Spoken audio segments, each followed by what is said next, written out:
Bonjour à tous, bienvenue pour cette première partie de vidéo. Elle sera échelonnée en plusieurs parties où je vais décycler un petit peu l'oracle fondamental.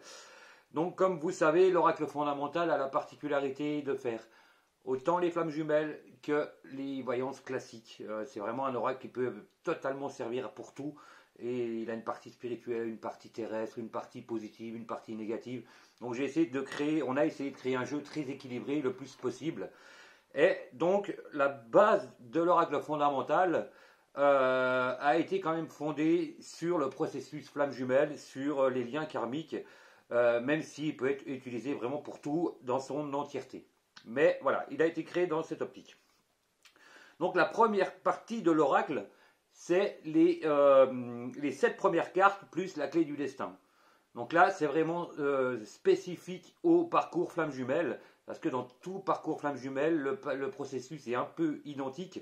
Il y a on va dire, des épreuves entre guillemets, afin d'arriver à la dernière étape.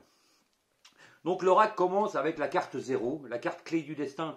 Donc ça veut clairement dire que quand cette carte sort dans un tirage, en début de tirage, c'est que la personne rentre dans du karmique. C'est pas forcément flamme jumelle, ça peut être âme sœur, voilà, ou des choses des vies antérieures à réparer, à rectifier, des choses comme ça. Donc clairement, quand vous sortez cette carte en début de tirage, ça annonce en général un tirage assez fort et on n'est pas dans la voyance lambda, dans le processus normal, on va dire. Donc quand vous sortez cette carte en début de tirage, c'est qu'il se passe un truc pour la personne qui est concernée. Et je peux vous assurer que quand je rencontre des voyances pour des flammes jumelles, cette carte, elle est tout le temps présente à des places stratégiques. Donc dans tout parcours de flammes jumelles, on commence déjà par la rencontre et la reconnexion. Donc voilà, voilà, c'est un lien qui est particulier, donc tout de suite on se rend compte qu'il y a un truc qui est différent, on se rend compte tout de suite que le lien est particulier. On est connecté à la personne, il y a des synchronicités, il y a beaucoup de choses qui se mettent en place, c'est d'une puissance énorme. C'est des couples qui vont parler pendant 15 heures au téléphone d'affilée, qui vont être jour et nuit en message. Donc voilà, ça se passe comme ça dans les parcours. Donc la première étape, c'est la reconnexion. Mais attention, c'est une reconnexion d'âme. Voilà, c'est une subtilité, c'est une reconnexion d'âme. Ce n'est pas une connexion terrestre, on va dire, c'est une connexion d'âme. Petite information justement par rapport à ça, quand vous sortez cette carte dans un tirage et que vous sortez derrière une carte clé du destin, retour, ça peut être un retour d'âme, mais pas un retour d'une personne du passé. Ça, c'est souvent le piège en voyance où on dit reconnexion, retour. Mais attention, c'est pas forcément quelqu'un que vous connaissez dans la matière. Ça peut être un retour d'âme. Vu que vous sortez tous les deux de l'œuf originel, ça veut dire qu'on se retrouve. D'accord? Donc faites attention à cette petite subtilité quand vous sortez cette carte avec la carte retour. Ça ne veut pas dire quelqu'un du passé ou un ex que vous attendez. Ça veut absolument pas dire ça. Donc, on commence par discuter énormément dans tous ces parcours. On passe par ça. C'est récurrent, c'est comme ça que ça se passe. Ensuite, il commence à avoir un petit peu la période de test où chacun reste campé dans ses décisions. Le chaser veut absolument que ça se passe comme il veut. Le runner, lui, freine la relation. Il a un peu peur, il comprend pas le lien, il prend du recul. Et donc là, on commence déjà à se tester. Et ça, c'est comme ça, ça fonctionne comme ça. Et systématiquement, quand on commence à se tester, les défauts des deux s'enclenchent.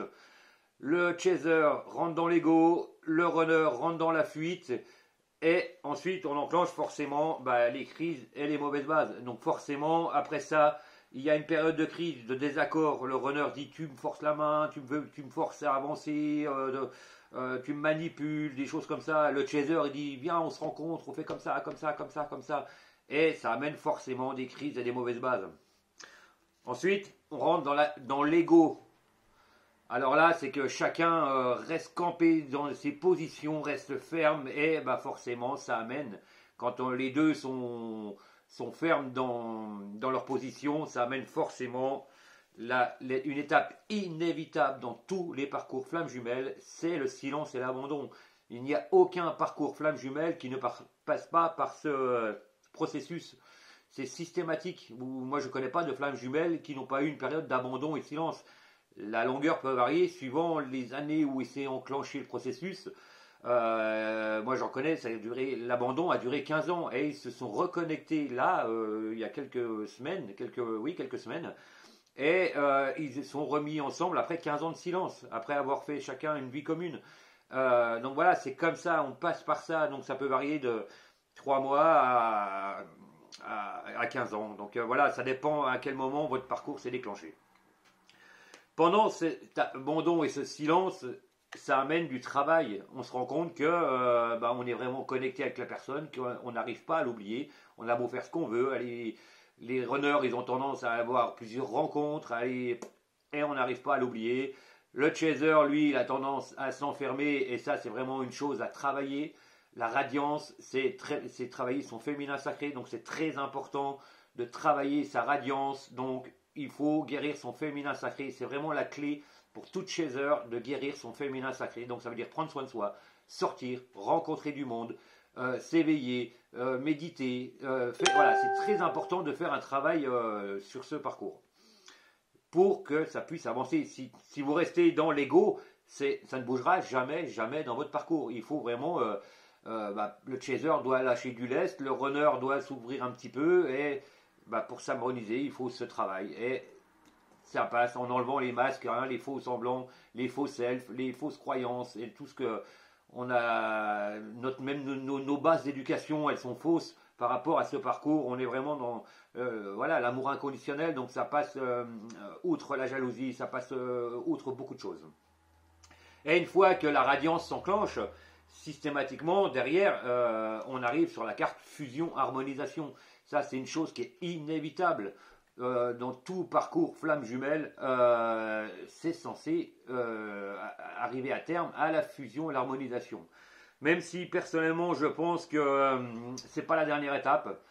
Je pense qu'il y a d'autres étapes qui seront prévues plus tard dans le temps, quand la source elle aura réussi à enclencher certaines choses. Moi, je pense qu'il y a des rassemblements de flammes jumelles, il va se produire des choses beaucoup plus intenses qu'on ne pense. Mais ça, entre le couple de flammes jumelles, c'est quand même le but ultime. Attention, comme je le dis souvent, il y a des fausses flammes jumelles. Je l'ai rencontré plusieurs fois, où des personnes étaient connectées 3 ans, 4 ans, 5 ans à une personne. Et du jour au lendemain, le lien s'est coupé net. Elle a rencontré une autre personne et le lien s'est réenclenché réellement dans un vrai parcours flamme jumelle. Donc la première n'était là que pour travailler. Et c'est d'autant plus valable pour les flammes jumelles que j'ai repérées en quatrième version, on va dire, où le travail se fait avant la rencontre du jumeau. Donc bien souvent, ceux qui sont flammes jumelles depuis 1 an et demi, le travail se fait avec une autre personne et le jumeau intervient après. Et moi, je connais des couples qui se créent actuellement, qui étaient dans cette situation.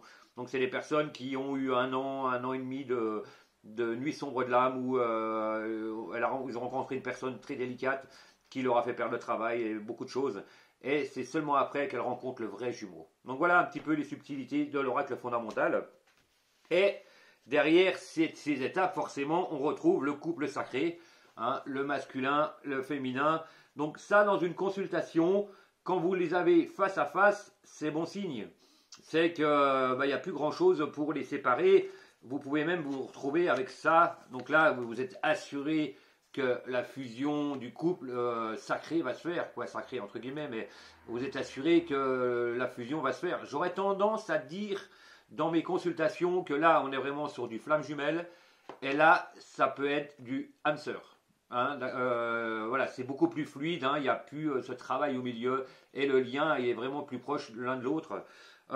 Vous pouvez aussi rencontrer dans un tirage dos à dos avec des cartes au milieu. Et ça veut dire que ce qui est au milieu, c'est ce qu'on demande de travailler, ou c'est les événements qui vont se produire dans leur parcours avant qu'ils puissent se regarder. Mais ça, c'est des choses qu'on peut rencontrer ils sont dos à dos. Ça veut peut-être dire qu'ils n'arriveront pas dans cette incarnation à fusionner. C'est possible. Voilà. Donc voilà la première partie de vidéo. Donc là, c'était les 9 premières cartes, le processus flamme jumelle. Donc pourquoi j'ai choisi ces premières cartes dans l'oracle fondamental. Je vous retrouve tout de suite pour une seconde partie.